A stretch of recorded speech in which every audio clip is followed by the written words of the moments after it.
Could Boise State really make the college football playoff and have the Heisman Trophy winner on their team in the same season? Never say never.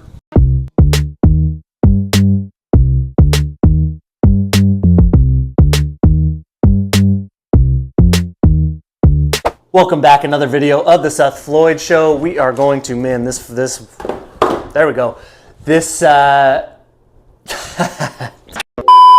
Welcome back, another edition of the Seth Floyd Show. Today we're going to mix it up a little bit. We're going to get away from the NFL and talk about something that took place over the weekend in college football and what it means going forward. Real quick, if you can, please subscribe. Please like the video, okay?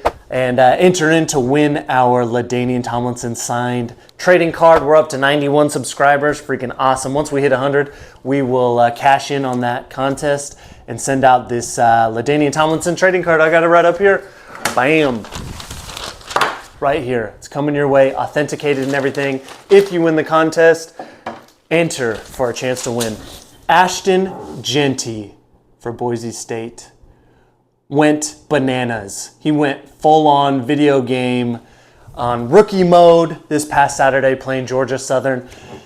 Boise State was on the road, first game of the year, and Ashton Jeanty put them on his back as the defense kind of let them down, but have no fear because Jeanty is here. He went for 267 rushing yards, 6 touchdowns. You heard that right, 6 touchdowns on 20 carries, guys. If you haven't done the math, on 20 carries, that means he was averaging 13.3 yards a carry. Now, if you're a college football fan, I'm not telling you anything you don't know because this was on the highlights. This was on the bulletin boards. Everyone is raving about Ashton Jeanty, about this Boise State Broncos team and what it means going forward. Now, as I mentioned in the intro, what would it look like? Is this a possibility that Ashton Jeanty could win the Heisman Trophy? And could Boise State really make the college football playoff? I think it's in the realm of possibilities. I wouldn't say likely that both of those things happen. But I think they go hand in hand. I think they help each other. Let me explain. Let's start with the Ashton Jeanty part of this, okay? Realistically, we know that the Heisman Trophy is a quarterback award, okay? Jeanty is a running back. Not only that, but Ashton Jeanty does not play in the Power 4, okay? He plays in the Group of 5. Now, that certainly will work against him to a degree because people are going to claim the competition side of things. Look who he's playing. It's incredible what he did, no matter who he did it against, but he did accomplish those incredible video game stats against Georgia Southern, who I don't think anybody has making the college football playoff or being a powerhouse this year. Regardless, though, I don't care who you are. That's an incredible feat. Doesn't matter who you're playing. So what that means, since he's playing running back, he's playing at a Group of 5 school, what it means is he has to have absolute bananas stats. He cannot have a very good season. He cannot have an amazing season. It has to be like an overall historic season that goes down in the history books. He would have to have an all-time historic season. Now, the good thing is he's on his way. He gave himself a good head start on everything, okay? So realistically, the bare minimum for him to be in the conversation, okay, is this. He's got to hit 2,000 rushing yards, okay? That's the bare minimum. He has to hit 2,000 rushing yards to be considered. Okay, and he's got to have at least 20 touchdowns to be considered. He's got to have 2,000 rushing yards and another 300 to 400 receiving yards. He's probably got to have 20 rushing touchdowns and 5 receiving touchdowns or more, like some combination. Okay, if he doesn't get to 2,000 rushing yards, he's got to have 1,700 rushing yards and 35 rushing touchdowns. Something absolutely bananas.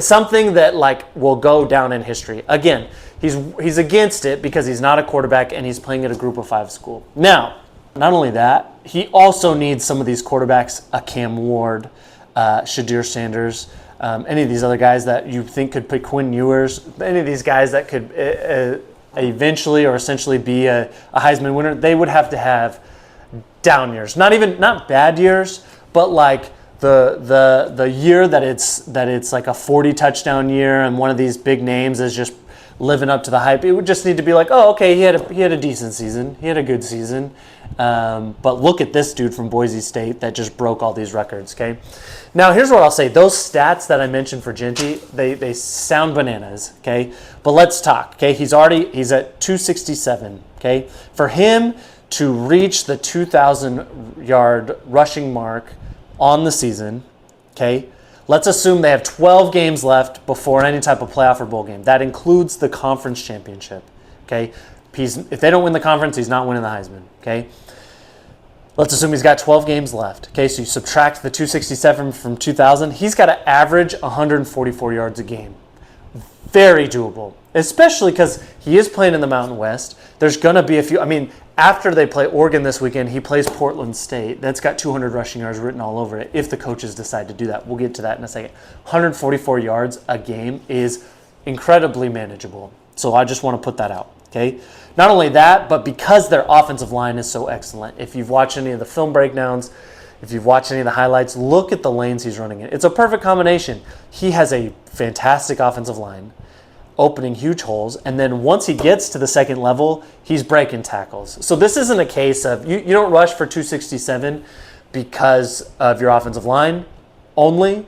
You rush for 267 because you have a really good offensive line and you yourself are an elite running back, okay? He's very hard to tackle, very hard to bring down. So 144 yards a game behind that offensive line, very doable. To get to 20 touchdowns after he already had 6. Did you guys hear me right? 6 touchdowns.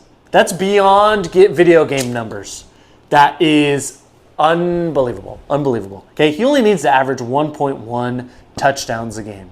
Of course, he's going to have multiple touchdown games going forward. It's just how many of these 0 touchdown games is he going to have? My guess is not many. I wouldn't guess more than 1.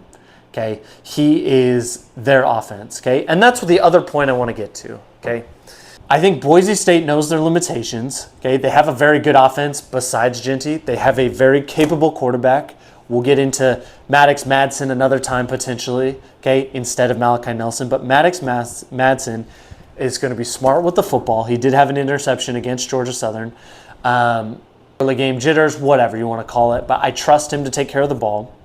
The receivers are fine, but they know what they have with this offensive line and Ashton Jeanty. Not only that, but guys, all summer, if you paid attention to this at all, which if you didn't, that's fine. I'm a Boise State fan. My dad graduated from there. I did a couple semesters there, so I try to be really plugged into it. They've been promoting this Heisman campaign for Ashtonjeanty all summer, all through camp. There's like banners up, there's hashtags with a Heisman, but with the S, it's replaced with a 2 for Jeanty. Like, they are pushing for this for good reason, and it's going to help their playoff chances, but I'll get there in a second. They know what it takes to get Ashton the Heisman. They know what it would take, and it would take some crazy video game numbers over the course of the season. So they're going to be looking to pump up those touchdown numbers, okay? The rushing yards are going to come on its own. They're not going to be like, oh, we need to get him 40 carries this game because we want him to hit 200 yards. I don't see that. But what I see is anytime they're inside the 10, anytime they're inside the 20, they're going to feed Jeanty, which is smart anyway. It's not bad football. It's not being irresponsible. They're not trying to push somebody who's really not that good. In my eyes, Jeanty is the best running back in the nation, okay? And so it would make sense to give him the football inside the 20. They're going to know, oh, he needs touchdowns to be considered for the Heisman. Anytime we're close, we're feeding him the ball. This isn't a situation where we're going to get cute, put in other running backs, or throw the ball, or QB sneaks, like weird stuff like that. Anytime it is a possibility that Jeanty could get in the end zone, they're going to take that. So I think you're really going to see these touchdown numbers go through the roof. I don't think a 30 touchdown season is off the table for Jeanty, especially after he had 6 in that first game. I'm just saying, okay?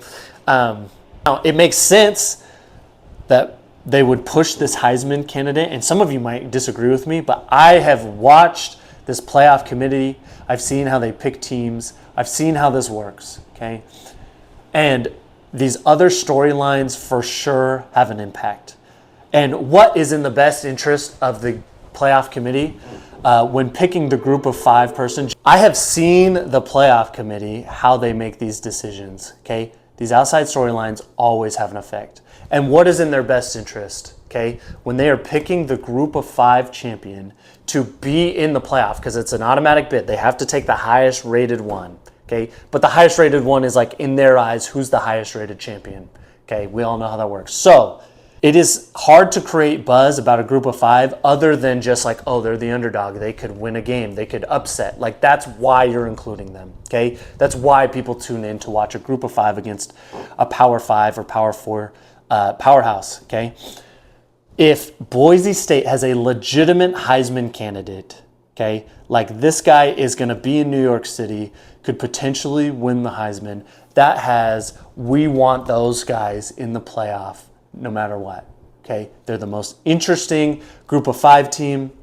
They already have name recognition. We know 2004 upset over Oklahoma in the Fiesta Bowl.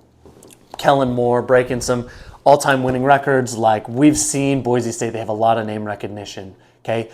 It makes sense that if they're close, if they're the Mountain West champion this year, as an undefeated or a 1-loss team, or even a 2-loss team, but Jeanty is in the Heisman race, that discussion is going to happen. Like, guys, we need to put this team in. Think of the ratings. People are going to watch for Jeanty. People are going to watch because of the name recognition, okay? Now, let's look at their season real quick, okay? Big win over Georgia Southern. Defense let them down. But if you watch the game like I did, you saw it was, 28-9. Georgia Southern has the ball at the end of the half. It looks like and feels like Boise is about to run away with it.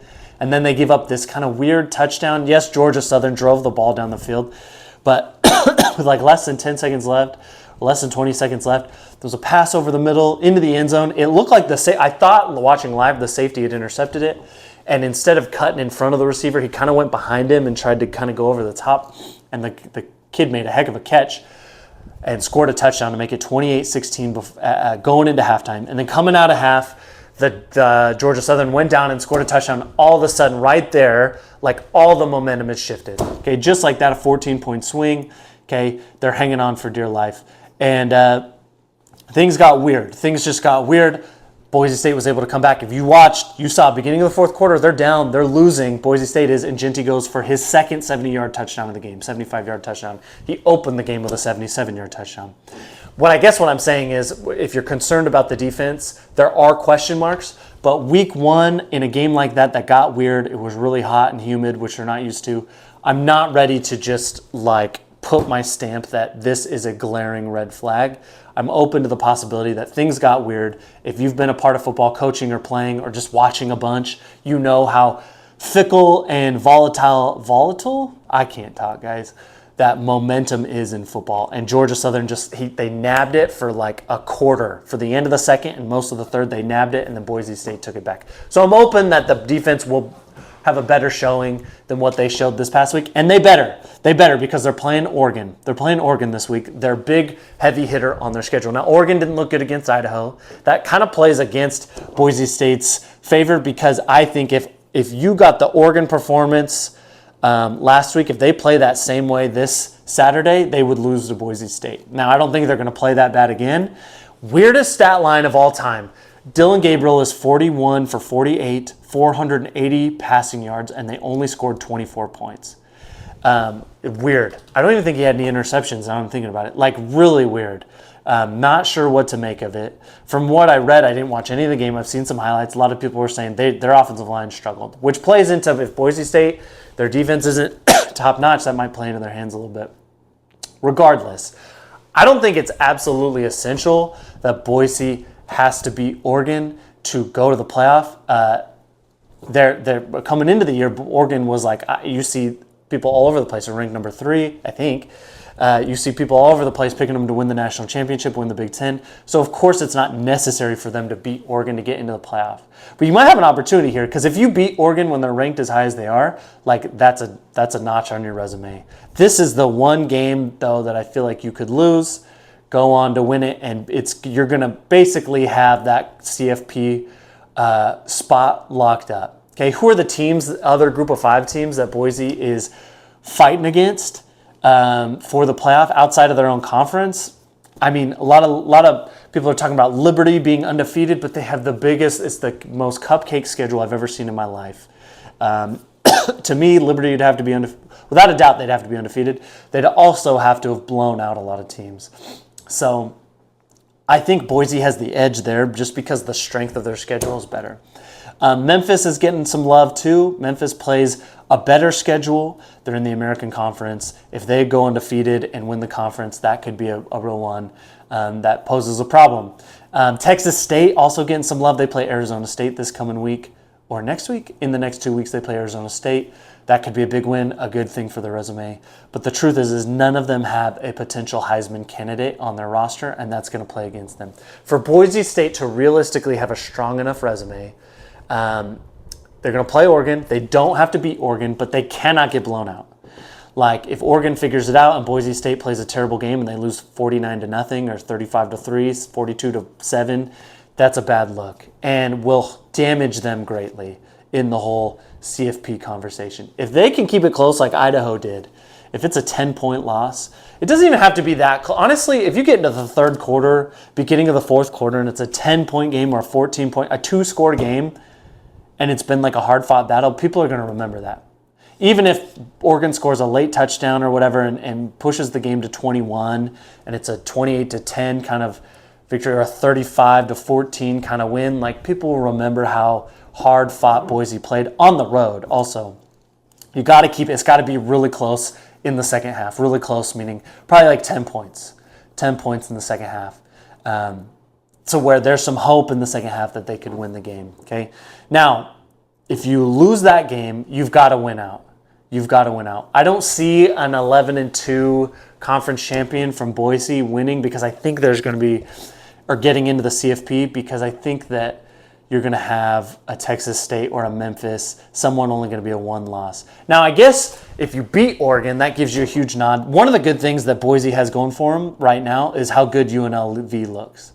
Assuming that you beat them, which is by no means a lock, okay? You're probably going to have to beat UNLV twice. You're going to have to beat them in the regular season and then beat them in the conference championship. But if you can do that, if UNLV is creeping up into the top 25, and their only loss the best case scenario for Boise, if you lose to Oregon, is you beat UNLV twice, and their only losses that year are to you twice. They're 10-2, or what would it be, 11-2, and it's both their losses came to Boise State, and Boise State was 12-1 with a tough loss to Oregon. Like to me, that's a lock for the college football playoff. Okay, I guess what I'm trying to say is, no, I don't think it's out of the realm of possibilities. Ashton Jeanty is the real deal. His Heisman campaign is real. If he can average 144 yards the rest of the way and 2 touchdowns a game the rest of the way. I mean, 2 touchdowns the rest of the game. That would be another 24 touchdowns that put him at 30 touchdowns. And he is the bulk of their offense. And going hand in hand, you got a Heisman candidate on your team, you're winning a bunch of games, you're going to win the conference, like the CFP committee is going to be like, we want them in the college football playoff over these other teams that have less name recognition and potentially absolutely no Heisman candidate and potentially less name recognition is probably how I should have said it. Last thing I want to touch on with Jeanty, just aside from the Heisman hopes or whatever, is he's the real deal. Now, if you like Ollie Gordon more from Oklahoma State, that's fine. Plays tougher competition. I get it. Probably faster top end speed. Jeanty's thing is not his top end speed, but he's not slow by any means. His low center of gravity is his superpower. He's very thick. He's 5'9". He's listed 5'9", 215. He's thick, man, which means people bounce off him. It means it's easy for him to keep his balance even when people hit him low and hit him below the waist. Okay, he is just strong-legged, low center of gravity, hard to tackle, just tough, man. He's tough. And come the NFL draft next year, it's going to be him and Ollie Gordon would be my guess. 1 and 2 off of the running back board. So probably second-round picks. I think the days of a first-round draft pick are over. Now, I guess like you could see the Cowboys, which would break my heart, but Jeanty is from Frisco Lone Star, which is freaking 10 minutes from here, 20 minutes from here. If Dallas has a good playoff run, they're picking in the late 20s, they might just say, screw it, we're taking Jeanty at 25 or whatever.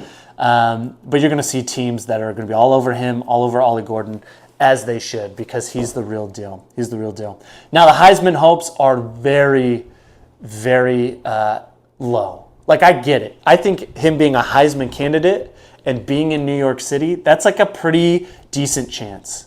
It's a pretty decent chance because it's a great story, especially if they're going to be pushing for the playoffs. It's a great story. People are going to want him there. But for him to actually win it, the chances are low, I feel like. But I feel like the CFP chances for Boise State are a lot higher, and he is going to be able to really drive them there. Regardless, if you're a Boise State fan, you're pumped. If you're like me, you're pumped. If you are just an underdog, you just like the underdog, then please tune in this Saturday night. It's a late game. Boise State taking on Oregon. It is on Peacock. I love Peacock. I have Peacock. I know people complain when they stream only games on Peacock. I love Peacock. It's a great thing. It's not that expensive. You should get on it. Playing Oregon because this is the kind of game, I mean, the teams that upset, these group of 5 teams that upset bigger teams, bigger squads, it is because they can control the line of scrimmage and they can run the football and limit the other team's possessions. And I'm telling you right now, that's what they're going to try to do. Now, if I'm Boise State, I'm coming out my first offensive play. I'm lining up under center. I am play action fake to Jeanty, and I'm trying to get one over the top. Besides that, the rest of the game, you're going to see a hefty amount of the run game with that offensive line, with Ashton Jeanty. And the side note, this isn't a Sire Gaines video, but Sire Gaines, a true freshman, he's 17 years old. He rushed, he had like 10 carries for 110 yards and a touchdown.